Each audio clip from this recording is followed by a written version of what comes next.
that's the good shit. And Right. so I don't want to miss this. So let me do my intro like I always do, and get this going. Okay. Okay. Um, you know the drill. You're an old pro. Here we go. Five, four. Hey, welcome, welcome, welcome, and thank you so very much for joining me on another episode of Talking Innovation. Now, this is where we talk about all the amazing, incredible, remarkable, innovative things that are happening in the industry with just all the movers and shakers. And as I've said so many times before, I'm just a Gilligan. I just seek out some really amazing folks to have as guests. And I believe everybody's got a story. And I love to provide a platform so people can tell them. And today is no exception. I've had this wonderful guy on my program before. You're going to enjoy today. I have with me Mr. Todd Beebe. He'll tell you about himself, a longtime CISO. We were just starting to talk about how he found his way into cyber, and I thought, wait, I got to hit record and capture this. So, Todd, it's great to see you again, man. Thanks so much for coming back on the program. Thanks for having me, Grant. I love talking about cybersecurity, and I love any opportunity I get to spend time with you. So thank you. Hey, I appreciate that, man. So first, give people an idea, without revealing names, or too much info, maybe just kind of what you do, what your oversight is, and then maybe you can go back into that story about how you got Okay. into cyber. Well, I'll talk about like the second half of my career where I've been brought into multiple organizations to basically build their cybersecurity program. Typically, it's either early stages, or in some cases, it was just like a function within the technology team, the information technology team, and they wanted somebody that was dedicated to cybersecurity to kind of look at it from that point of view and bring in Mm-hmm. the team members, train the team members, kind of build the program to where it was a full-fledged cybersecurity program that was able to successfully, and I'm pretty proud of this accomplishment of each of the companies that I've been with. While I was there, there was no breach. While there Yeah, might have been some incidents, there was no breach. So that kind that's of, saying something. yeah. That's So what we that, do all this for, right? I mean, at yeah, the end of the that's the day, goal. yeah, It's a challenging goal because it's one of those, just like law enforcement. I mean, law enforcement, nobody expects them to prevent all crime. Nobody I get into a lot of the first responders. Nobody expects a doctor or your doctor to prevent all health issues. yeah. But for some reason, with cybersecurity, where we face active threats, this is just happenstance or human error to try to meet that goal of no breach. And Yeah. I think it's my background prior to becoming on the blue team side that helps focus the programs and the choices that are made to achieve that goal of no breach. Yeah. Yeah. Well, I think,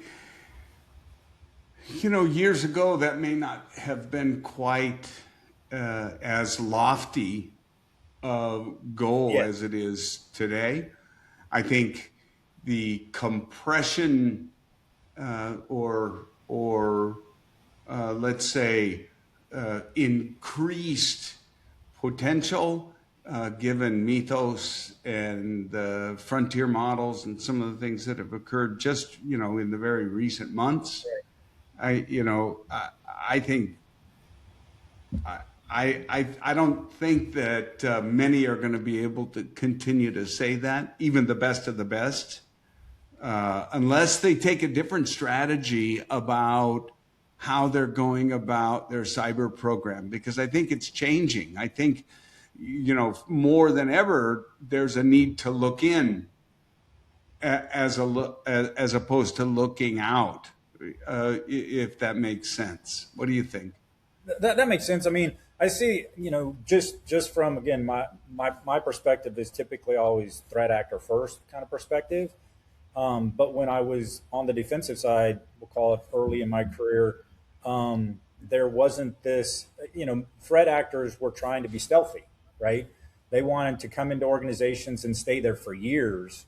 So it was and the biggest challenge back then was trying to get any kind of logs and any kind of detections in place that can detect that kind of post exploit now, moving around and taking advantage of things and making The copies of dwell stuff. time, Yeah, the right? dwell time was just insane.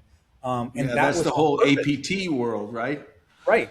Yeah. And then, to me, it kind of changed. I see it changing in 2017, kind of when, I don't know if it was the timing of it, when some of the exploits of some of the US red teams got leaked. And then there was the ransomware started to become more and more common.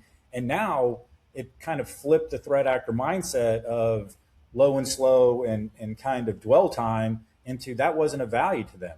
It Yeah. was, let me get to everything I can as quickly as I can so I can take advantage of it and make some money and then move on. It Yep. was it was like it isn't that they didn't care about the data, but the data wasn't of value to them. They weren't trying to look through it for, okay, this is how we're going to be able to build bridges better, To or this is mine how we're it. going to compete better. Yeah. They weren't Yeah. they weren't trying to mine it. They were holding Right. it hostage. They were, Right. they had this electronic hostage that they would keep for a while, and they would threaten with, like you said, it's essentially hostages, um, Yep. where the previous threat actors that I was dealing with early in my career, they didn't want to be caught. They didn't want to do anything that would trip anybody, or trip any kind of tripwire to make somebody aware and get them out of there, Right. because they wanted to Right. continue to essentially leech off that entity of the data that they were building and the intelligence and the information that they were building that would help them build competing products or whatever they wanted. Right. Right. But they Right. wanted to stay in for a real long time. And I imagine they're still there. It depends Oh, on what the objective is, right? I oh think what yeah. you're pointing out is a new, quicker, more effective means to extracting money came about. Oh If yeah. the long-term strategy is, I want to get into the Pentagon and I want to start to extract information, to build an APT and to go low and slow, that's one thing. But I think to your point, it highlights ransomware has been very profitable. It's been Oh an yeah. effective means, and they're coin operated, right? Oh yeah. That's what I see is changed and made, put a lot more stress on the security team, because the time window of trying to, detect it and take action has dwindled. Let me ask you something, Okay. okay? And this is something that I've said this for years, and albeit true confessions and full disclosure, I work for Checkpoint, and I've worked for Checkpoint or with Checkpoint for a long, long time. It's changed my life. I love the company. I think they make an incredible solution. But here's my question: every software program out there built by humans, and so that means we know there's holes, right? It's all Swiss cheese. It's just how many and how big. Right. Period. And we have infrastructure and companies and means to make that pretty transparent today. Not too many companies are out there masquerading around with claiming to have, only one or two, when in fact the truth can be found. You can find out. There's lots of resources to find out how many CVEs, what level, what ranking are out in a particular vendor's products. And in today's complex enterprise environment, I would suggest you don't just say, oh, hey, patch Tuesday, And oh, you got all your patches from your vendors and you're starting to just fire them off and install them. Though that's not how it goes. There's a very fine-grained change management and control, and you got to test it, and you got to make sure that you're going to be able to roll back and nothing's going to break, and right. So when a vendor has 110 of these in a year, how come that doesn't enter into the calculus at the time of acquisition? Good question. I don't know why. Because people I mean, look at here's what I'm saying, right? Apple to apple, initially, except this apple costs 49 cents a pound and this apple costs 89 cents a pound, but they look very similar. A little redder, maybe a little, but don't see a lot of difference. One U, specs, okay? But the cost your organization incurs with 100 fixes, patches, updates on that one box in a year versus one. I don't care if you give me that box. If I have to do all that, I mean, that's where I just get totally lost on who would buy the technology that's riddled with holes. Like I can name names, but won't. I think the biggest challenge is until a company gets big and deployed lots of places, you probably won't find those because they're not a big target for threat actors. Why is a threat actor going to go after a small? We're talking about a multi-billion-dollar company that you and everybody on this listening to this program would know immediately. And it's a fact. Right. But we also know they offer that same apple for only 49 cents a pound. But they're riddled with it. And here's my point. May not have been a big deal a year ago because it's a game of roulette, right? And it's just how big the wheel is and how many numbers and how long it takes that ball to roll around. But that game has changed, baby. All of a sudden now we've got AI, we've got frontier models. You're going to get found proactively. Then what? Well, to me, as long as like any, like just a knife can be used for good or bad, the AI, given that we'll call it the defenders or the producers of that software, that application, that technology, they can also leverage that before they release it to the public to hopefully find those vulnerabilities quicker. Totally. You know what I mean? Like the tool can be used for both good and evil. Right. But does the good decide to put in that effort to leverage the tools that are available? Let's go with that. With that. So 2 vendors, you buy the vendor that has 100 CVEs in a year, but they notify you before they get exploited. That doesn't change the fact you've got human resources, costs, rollbacks, tests. You got to make sure it's going to work. That's the part I'm talking about. What I meant is the software providers, the technology providers, whatever it is, they can run those models through the source code and the built software prior to deployment to the customer base. Sure, they can now. That's what I meant and they should. That's what I meant. I think, but yeah, they should. That's all about, do they change their build process to add that extra step to do that code review with their AI model? Yeah, and all that would address is this point in time going forward. it would do zero Oh, for yeah. the thousands and thousands of units that are installed that are Swiss cheese. That this vendor is public, they continue to sell, they just blew out their numbers, and they're riddled. Well, see, well, that's the catch-22 about the like. This is a bigger discussion for this, but that's the catch-22 about how things are deployed now. Where there's been, I've seen the ebb and flow of connectivity with external entities and allowing people to access apps and everything else. Now we're leaning more towards all the cloud deployments, which gives less opportunity to put in other security controls to limit who can touch that potentially, we'll call it riddled software, Yeah. and take advantage of the vulnerability.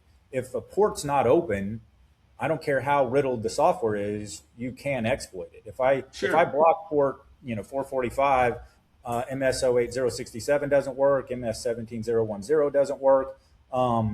But I have to then, do I have the backing of the organization and the technology team to put in that block? Yeah. It's Well, you're back to a similar problem because the yeah, issue that I'm raising is human resources. yep, yeah, Human resources taking care of things. Uh, if they can be, if at the time of acquisition, I can see I will incur 100 times, because that's the history, right.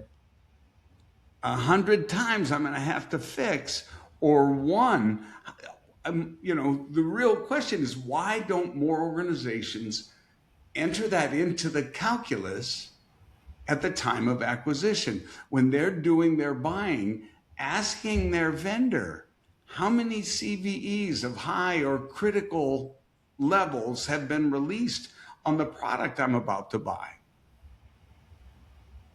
Yeah, good question. I haven't seen that as part of a procurement process in any organization that I've been at. As But far wouldn't as you, but you could see, right? I mean, yeah, because if there's 100 versus one, what's that cost to you and your team to implement one? Now multiply it by 100. What's that right, cost? right. That's the part that it blows me. Oh, I don't get it. I don't get it, because it seems like that's such a critical part. And now again, the real point is, if you look at Mythos, if you look at the frontier models, if you look at what they're doing, holy bejeebies. Have you seen the website Zero Day? I Right. think it's called Zero Day, and it shows the trend line of how long it took to from identification of a vulnerability to actual exploit in the wild. I mean, it's hours. Yeah, it's a short period of time.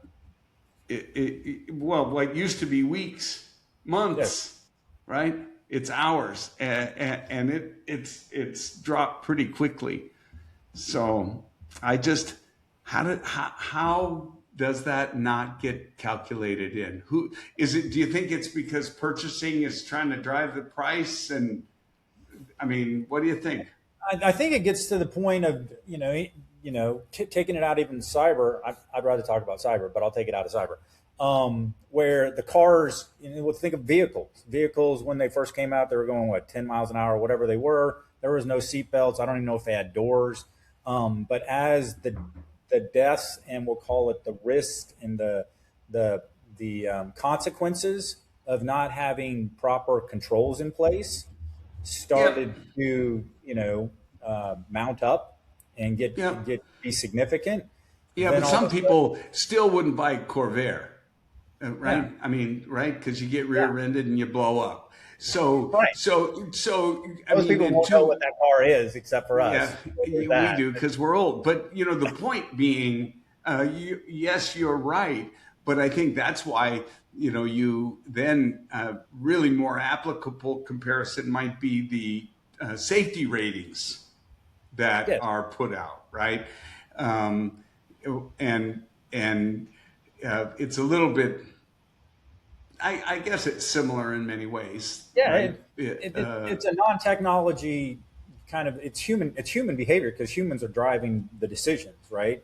And it was human most likely, I would say most likely, it was human awareness and maybe personal experience with casualties or injuries within motor vehicles where they got to the point of something's got to be done, and then people started to buy vehicles that had those security slash safety slash preventative type Right. features and functions. Um, and I think it's getting that way until, now with the cloud. I mean, I was here when Cloud 1.0 came out, where everybody Yep. wanted to set up a web server, Well, and in Cloud 1.0, a mainframe? it pretty well. I don't think there was internet connectivity to Yeah, mainframe, okay, but if fair there enough, fair was, enough. people probably had, an IP address that was accessible from anywhere in the world, Yeah. touching the server, and they realized maybe we should put something in front of that that will allow us to have a gate on, this property instead of allowing everybody in the neighborhood to walk into my house. Maybe I Yeah. need a front door where I need to, have some kind of authentication, and only limit it to certain people. Yeah. So I think it's human nature. It just feels like at this time in technology, we should be able to forecast a little bit of, hey, if we're going to be doing this with this new technology and allowing this many, we'll call it access points to touch something of value, maybe we need to have the controls in place, a plan in place to limit what we know is going to happen. We might not know exactly how they're going to attack it, or what vulnerabilities they're going to take advantage of, but we need to assume that if they have access, just like if somebody has access, somebody knows there's some building with millions of dollars in it, you're going to know there's going to be somebody going to try to figure out how to break into it. Yeah. And if nobody put locks on the doors and the windows don't even close, it's like that's probably a poorly built Yeah. building for what's Yeah. valuable inside. Sure. Knowing human nature is, hey, if there's a way, there's humans that, since cyber's been around, if there's a way, they will find a way in to take advantage of a shortcut. Or try to. Yep, no Yeah, doubt. at least try to. So, Yep, well, no, no doubt. my experience is they will find a way. Yep. So, because humans still have to get into it. So Right. all I have to do is replicate what the human behavior is that's doing it. Whether it's, hey, I need to figure out what stamp they put on my hand. It's blue today, so I can walk into the bar without showing my driver's license. Sure. Versus, okay, the MFA code really leads to a session cookie. So if I can snag the session cookie, I don't care what their password is. I don't care what their MFA code is. I have what I need to get into the thing of value.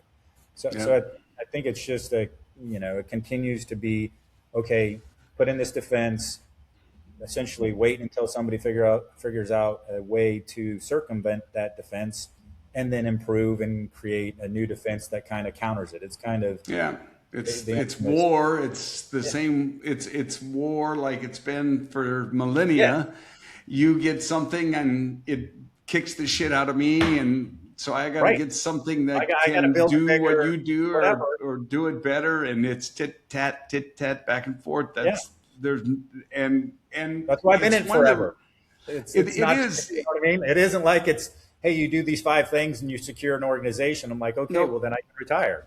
No, So- it's what and I mentioned this, I think, before. I think there is only one industry that is on par or has any kind of like parallel, and it is kinetic war, for the reason you just Right. described.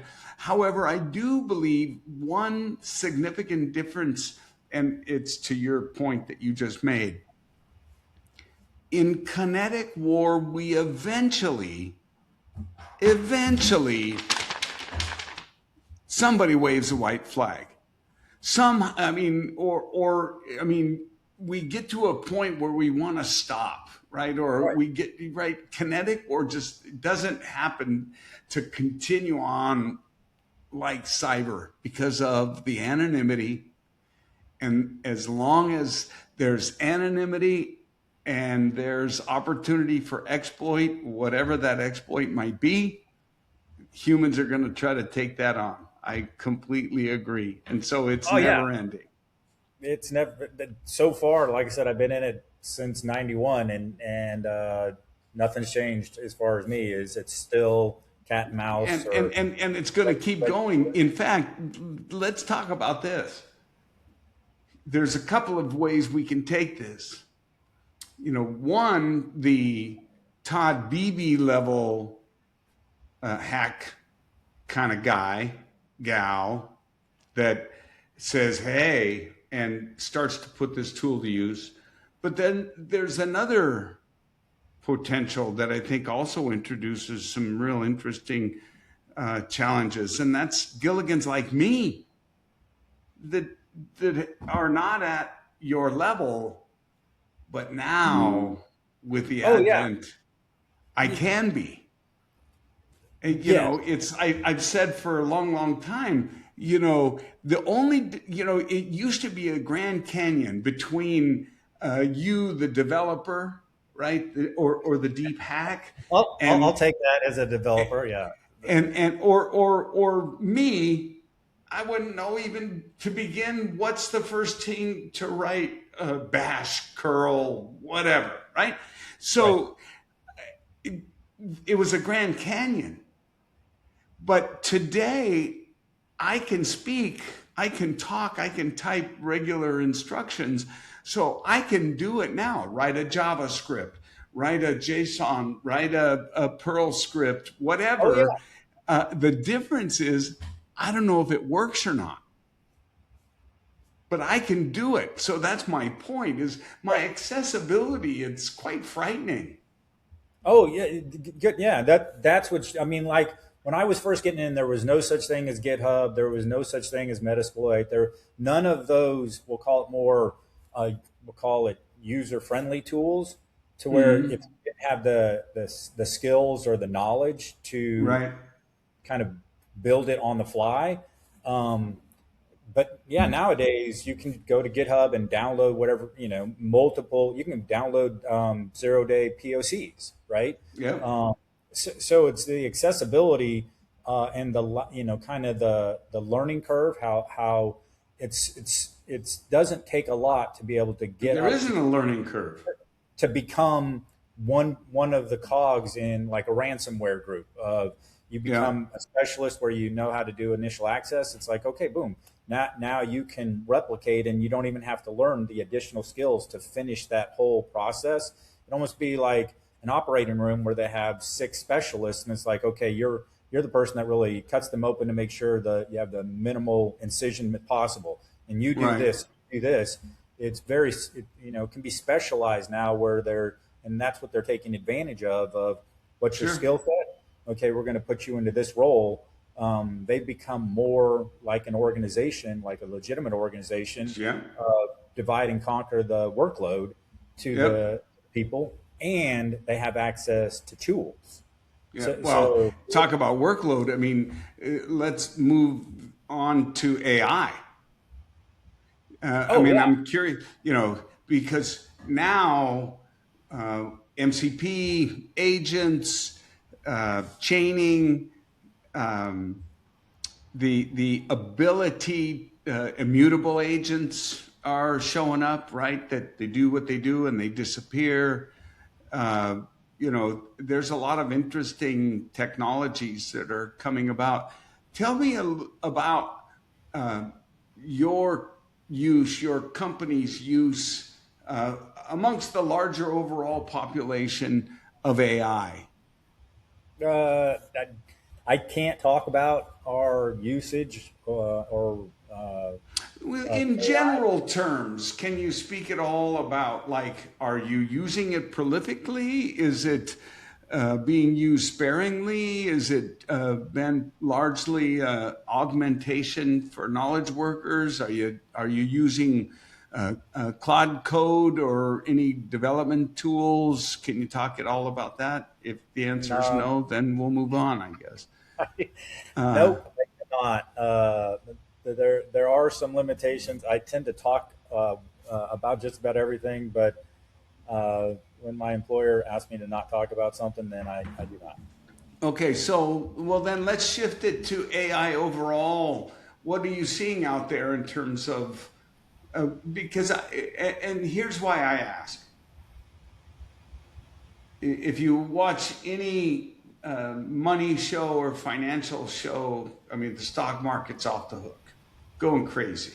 AI, NVIDIA, the whole Mag 7, the superscalers, that whole space is on fire, like white hot, and continues. And so clearly something's going on in the world of AI. Now, the flip side is I hear companies, I hear 90% of AI projects never get out of test dev and make it to production. So, I'm trying to find out what's the truth, what's really going on out in companies with the use of AI. I don't know. To me, I think what you said is probably going to be something that people will find out, that AI isn't autonomous. It doesn't do it on its own. It needs somebody that needs something from it in order to solve a problem. And just because it can solve the problem quicker, or it can automate some things, I don't see it as something that's going to revolutionize a business organization. It can make improvements. It can take some of the grindy work out of things, but somebody's still got to check the work. Because I've personally interacted with AI on a regular basis, and to me, it's at times it feels like I'm talking to a 2-year-old or a 1-year-old, and if I put up a pillow, it forgets that I'm even in the room. You know what I mean? And the other thing I've seen with AI is it doesn't have the storage or the memory to keep something going for a long period of time. Like, it can solve short-term problems, but it doesn't have a memory. It doesn't, to me, it doesn't learn from its own experience. It might learn by somebody telling it something, but it doesn't notice nuance. It's very, like I said, it feels, it has the feel to me of just kind of a younger child where things are black and white. They haven't figured out that nuance of gray. So I would not want it to put it in charge. Look how long it took us to get autonomous driving, and there's still issues. I mean, that took a lot of repetitions to build that, and people think they're going to do it in their own lab really quickly, and it's going to know exactly what the nuances are for that organization as far as what are the guide rails of a good spending habits and stuff like that. I mean, it isn't just going to autonomously know the business culture and the business appetite for certain things. Like I said, it's no offense to Google, but I call it Google 2.0. It's very good at, you tell it something, and instead of giving me 15 links to 15 different websites and I got to go hunt it down, it will go and find this more static data and find me answers. But as far as processing and solving unique problems, who's going to check its work? I'd be a little nervous, just like I'd be nervous about being the first one in an autonomous car and I'm sitting in the back seat and hope it gets it right. That's the biggest kicker to me, is checking its work. Because I even put a screenshot of something where I was interacting with one of the better engines, and I was getting a little frustrated. I was noticing it was almost trying to please me, almost trying to answer what it thought I wanted to hear. Yeah. So I asked it. I took it, like I said, it's on my LinkedIn page. I took a screenshot. I said, I'm pretty sure 8 plus 3 is 10. It came back, told me why it was going to dismiss certain laws of physics or something, and then said, you're correct. Like, it wanted me to be correct. So it figured out a way to make me correct, even though you can't change mathematics. Though you're describing, some of the problems, my experience is you can't. There are ways, like if you use projects in Claude, it'll know and remember everything, and anything you want it to know or remember about a particular project. I mean, so what you're speaking about is a challenge. If you stay within a chat window, because you run up against memory limits, but not if you go into a project. There's other ways you can But see, do you that. know that. Other people might not know that here's the Well, way you really need to use it there's in order to there's do. Yeah. but that gets into the lemming effect that AI has had, right? Most people just jump off that cliff and go to ChatGPT, and I mean, you don't get to 100 million users in less than 90 days uh, without a whole bunch of lemmings that don't even understand everything's a guess, right? That don't even Right. understand Transformer, the technology. And I've been talking about this for years. That all being said, I think I think it is getting better. I do think I personally believe if you're not using AI, you're going to lose your job to somebody that is using AI, that does your job equally, maybe even not equally, because the advent of being able to use AI will propel you so much. I believe that very strongly. I think, um, I mean, I mean, literally everything I do, I think AI first on, how I was just talking to a guy earlier. He was talking about going fishing with his kid, and I'm going to have to figure out what's in that lake. I said, hey, go out there, pull up ChatGPT with the camera, take a picture, tell them where you're at, and you'll find out exactly what to fish. I mean, it's that great to have an assistant that knows virtually everything that's on the internet. But to your point, dumb as a rock without the right prompt. So we really are at a point where everybody should be learning how to prompt properly, how to Yes. interact and talk. And to your earlier comment, I agree.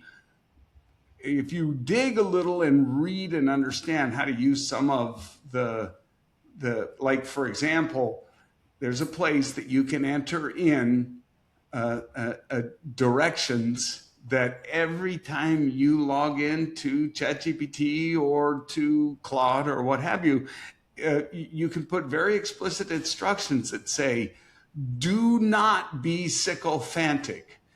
Do not agree with everything I say. Challenge right? I mean, so you put all those instructions in, and it follows those from the jump. So, Well, maybe I need um, to use one of those because the one I'm using, it will confess that I know you said this. I know you yes, restricted me from doing this, but I did it anyway. I'm yeah, sorry. And it's like I'm like, seriously, you just did this? It's like it's in the you. I put it in your config. So it's one no, of it's one of the reasons. If you've noticed, there's really largely been with some fringe players that are, let's call them, I won't say fringe, I'll call them niche, right? Bloomberg just announced a new GPT. I saw it announced earlier today. But for the most part, you have Anthropic, Claude, you have Gemini with Google, you have ChatGPT, OpenAI, and for a time you had Grok. Now it's interesting. I'm not sure what's going on with Grok because Elon seems to be doing some different things with his AI strategy. That's kind of been in flux. But my point was that a lot of people had liked Grok because it was edgy. It was kind of like, hey, would be kind of snarky. Chat personality. GP, well, I guess if that's called personality, Chat GPT was overwhelmingly the sycophantic, you're the greatest at everything. I love you. Yes. What can I do for you? Kind of thing. Now, all of those have kind of filled in different spaces. And it's interesting. I just read where Anthropic has eclipsed OpenAI on revenue, and it's like crazy billions a quarter now. And so Anthropic's really made a lot of headways in the enterprise. in the coding world, but they're constantly leapfrogging each other in terms of capabilities. And it's pretty exciting stuff, actually. I'm kind of loving it. But I guess what I was getting to is like we're really kind of down to, and what's interesting is who's missing. Two players that come to my mind that just aren't in that flow like Anthropic, OpenAI, Gemini. Apple and Meta. And Meta, it'll be interesting to see what they end up doing, because if you go back a couple of years ago, remember their strategy was the metaverse. Right. And it was this whole avatar cartoons walking around, creating commerce, creating, things that you could buy just to have a house with red paint or whatever in this metaverse, right? Right. That has clearly not come to pass as was originally envisioned. And so you see, I don't know exactly what they're going to do. But I think that something's going to come from Meta in the world of AI. You watch. They're going to come out with something that's going to be able to put them toe to toe or try to compete with Anthropic, OpenAI, Gemini. That's my prediction. I don't know what, but they're absent. You see it in the horizon? Well, they're missing. Yeah. But they're still making a lot of noise. They still seem to be hiring people. There's, so what's happening? I can't believe they're going to not want to get into the game. Now, Apple, on the other hand, I think they're more disciplined. I'm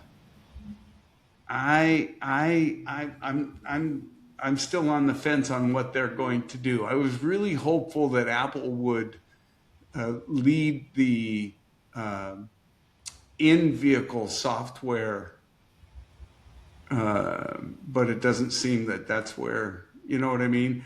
Right. Beyond CarPlay, I mean the actual autonomous OS, but I don't know. They're doing something though. That they got billions and billions in a big, cool, round building. So, yeah, they're doing something. They got a slush fund ready to go as far as something they can pull from if they want to go hard. They have the available funds. Yeah, ain't that the truth? Ain't that the truth? And it's also interesting. Microsoft and once again, they seem to be sitting on the pool's edge with their legs in the water.